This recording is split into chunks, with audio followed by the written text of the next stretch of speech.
নমস্কার। The wall special 26 নিয়ে আমরা চলেছি বহরমপুরে মুর্শিদাবাদে। ঠিক তার আগে আজকে সকালবেলা যে তথ্য আমরা কমিশন থেকে পেয়েছি, নির্বাচন কমিশন থেকে পেয়েছি, সেটা এই মালদা মুর্শিদাবাদ রিজিয়নের ভোটটা নিয়েই একটা বড় রকমের কৌতূহল তৈরি করে দিয়েছে। হঠাৎ করে যেন একটা মালদা মুর্শিদাবাদ নিয়ে যেন একটা নতুন করে কৌতূহল, যে কি সমীকরণ দাঁড়াতে চলেছে। কারণ ইলেকশন কমিশন যে ধরনের ঝাড়াই বাছাই করেছে মালদা মুর্শিদাবাদের ভোটার তালিকায়, তারপর একটা বিগ কোয়েশ্চেন রেজ হয়েছে, যেন হঠাৎ করে একটা আবহাওয়া পরিবর্তনের মতন।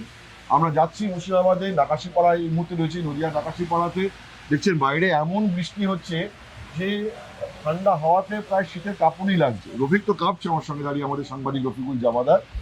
কি হয়েছে মালদা মুর্শিদাবাদের ভোটার তালিকায় আমি আপনাদের বলবো।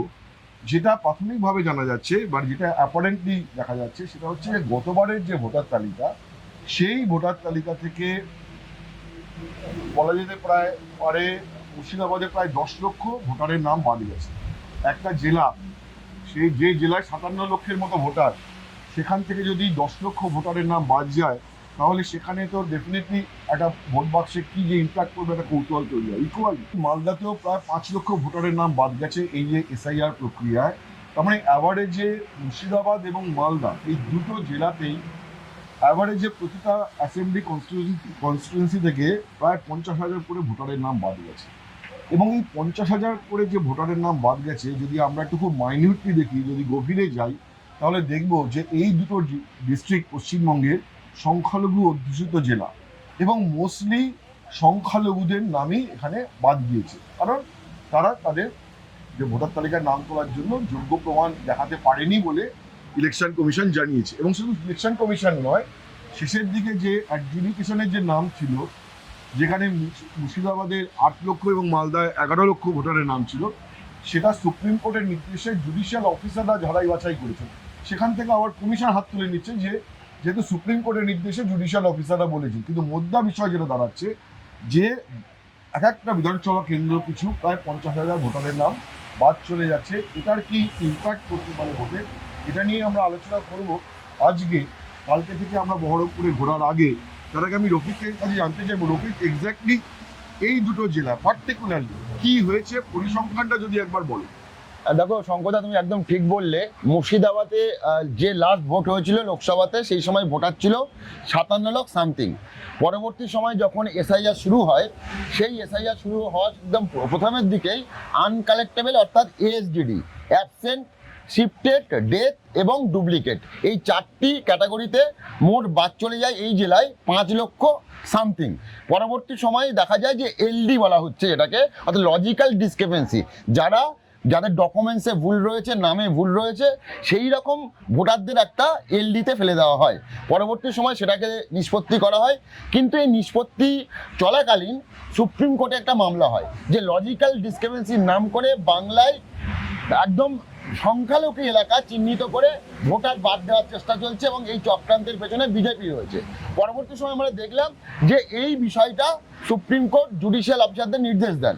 জুডিশিয়াল অফিসাররা যখন এই কাজটা করছিলেন, এবং এই মুহূর্তে গতকাল রাত্রেবেলা যে তথ্য আমরা পেয়েছি, সেখানে দেখা যাচ্ছে মুর্শিদাবাদে যে আন্ডার অ্যাডজুডিকেশন যে কেস ছিল, সেখান থেকে কিন্তু ডিলিটেড হয়ে গেছে 4 লাখ সামথিং।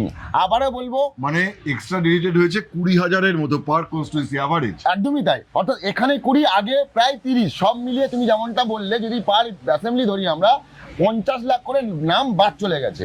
এবারে যে বিষয়টা মালদার ক্ষেত্রেও কিন্তু একই ব্যাপার। সেখানেও প্রায় 5 লাখ, মোট ভোটারের থেকে 5 লাখ নাম বাদ চলে গেছে। একটা ক্যাটাগরি হচ্ছে আনকালেক্টেবল, আর একটা হচ্ছে ডিলিটেড। যদিও ডিলিটেড যে সংখ্যাটা, এখনো পর্যন্ত একটা অপশন রয়েছে ট্রাইব্যুনালে।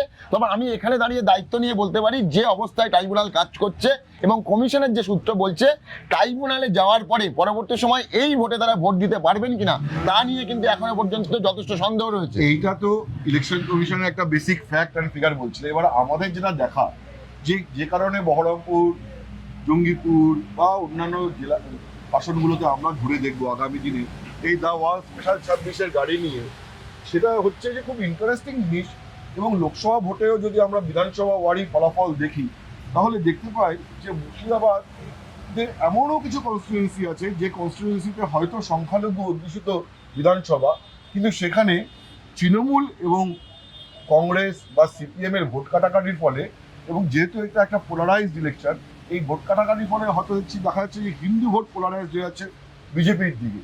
জঙ্গিপুর ভেরি ইন্টারেস্টিং একটা উদাহরণ। জঙ্গিপুর বিধানসভায় 55% সংখ্যালঘু ভোট, 45% হিন্দু ভোট, অথচ দেখা যাচ্ছে যে লোকসভা ভোটে এই জঙ্গিপুরে 2600 ভোটের একটা লিড ছিল বিজেপি। ইকুয়ালি বড়োয়া খুব ইন্টারেস্টিং, 63,000 ভোট পেয়েছিল বিজেপি এই কনস্টিটুয়েন্সি থেকে। মুর্শিদাবাদ এবং বহরমপুর এই দুটো সিট বিজেপি গত ভোটেই জিতেছিল। কেন বারবার মালদা মুর্শিদাবাদের কথা বলছি এবং ইন্টারেস্টিং কেন এই ভোটে হতে চলেছে, কারণ গতবার এই যে তৃণমূল কংগ্রেস 200 পার করে যে 213-তে পৌঁছে গেছিল, তার একটা বড় কন্ট্রিবিউশন ছিল মালদা মুর্শিদাবাদে। শীতলকুচিতে, কোচবিহারের শীতলকুচিতে যে বুথে সিআরপিএফ এর গুলিতে একজন তৃণমূলের বুথকর্মী মারা যায়, তারপর থেকেই দেখা যায় যে বাকি ইলেকশনটা টোটালি পোলারাইজড হয়ে যায় উত্তরবঙ্গে। এবং সেখানে এই যে মালদা এবং মুর্শিদাবাদ ট্র্যাডিশনালি কংগ্রেসের গড়, এবং যেখানে ইভেন 2016 সালের বিধানসভা ভোটেও কংগ্রেস এবং বামেরাই 20খানা সিট জিতেছিল, তৃণমূল জিতেছিল সাতক্ষীরার 2টো সিট, এবং মালদাতে খাতাই খুলতে পারেনি।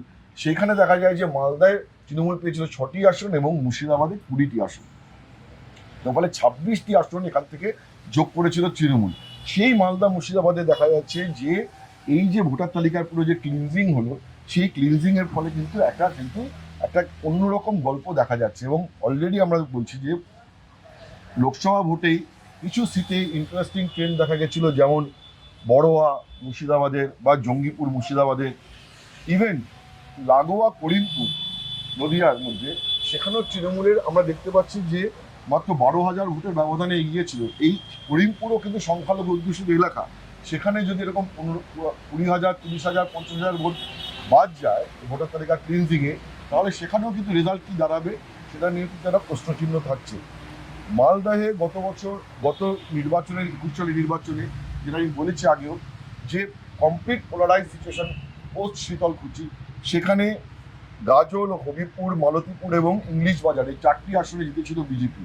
লোকসভা ভোটে যদি আমরা ট্রেন্ড দেখি, তাতে আমরা দেখি যে বৈষ্ণবনগর, ফারাক্কা, চাচল, হরিশ্চন্দ্রপুর এই সব জায়গায় কিন্তু যে একটা অদ্ভুত ইকুয়েশন, এবং সেখানে এই যে ভোট কাটাকাটি যদি হয় কংগ্রেস এবং তৃণমূলের মধ্যে, এটা কিন্তু এই সিটগুলো কিন্তু বিজেপির দিকে চলে যাওয়ার একটা বহুত সম্ভাবনা এই ভোটে থেকেই যাচ্ছে। তারপরে শঙ্কর, তুমি যেটা বলছিলে ভোটের অঙ্ক, এই যেমন আমরা বললাম দুর্যোগে, তাহলে কি এই যে আফটার এসআইআর মালদা মুর্শিদাবাদের যে ভোটের অঙ্ক, সেখানেও কি দুর্যোগ চলে এলো শাসক দলের জন্য? না, আমি তো বললামই যেটা হচ্ছে যে 2021 সালের যে ভোটে মালদা এবং মুর্শিদাবাদের তৃণমূল যে অ্যাডেড অ্যাডভান্টেজ পেয়েছিল, যে মালদায় তৃণমূল 2016-তেও শূন্য ছিল, সেখানে 6টি আসনে যেতে, এবং মুর্শিদাবাদে যেখানে 16 সালের বিধানসভায় মাত্র 2টি আসনে জিতেছিল, সেখানে 20টি আসন জিতে যায়। তো এই যে একটা অ্যাডেড অ্যাডভান্টেজ 26টি আসনে, তো এইটা তো গতবার পোস্ট শীতলকুচি হয়ে যায়। এইবারে সেটা তৃণমূল ধরে রাখতে পারবে কিনা এই পোস্ট এসআইআর, সেটা কিন্তু একটা বড় একটা প্রশ্নচিহ্ন রয়ে গেছে। এই প্রশ্ন নিয়েই আমরা রওনা দিচ্ছি, পৌঁছে যাবো রাত্রিবেলায় বহরমপুর। আগামীকাল আমরা ঘুরে দেখার চেষ্টা করবো যে বহরমপুরের পরিস্থিতি কি, বা মুর্শিদাবাদ গোটা জেলায়, সব জেলায় আনাচে কানাচে তো ঘোরা সম্ভব হবে না, কিন্তু মোটামুটিভাবে একটা ভাতের হাঁড়ি চালের মতো টিপে দেখার চেষ্টা করা হবে যে অ্যাকচুয়ালি ওখানে মানুষের কি বলছেন, ভোটের পালসটা কেমন। আজ এ পর্যন্তই। দুর্যোগের রাত, বাইরে প্রচণ্ড হাওয়া দিচ্ছে, এবং এই তো বললাম যে রফিকের প্রায় কাঁপুনি দিচ্ছে, থরথর করে কাঁপছে, এতটাই ঠান্ডা এখানে হাওয়া দিচ্ছে। আজ এ পর্যন্তই, নমস্কার, শুভরাত্রি।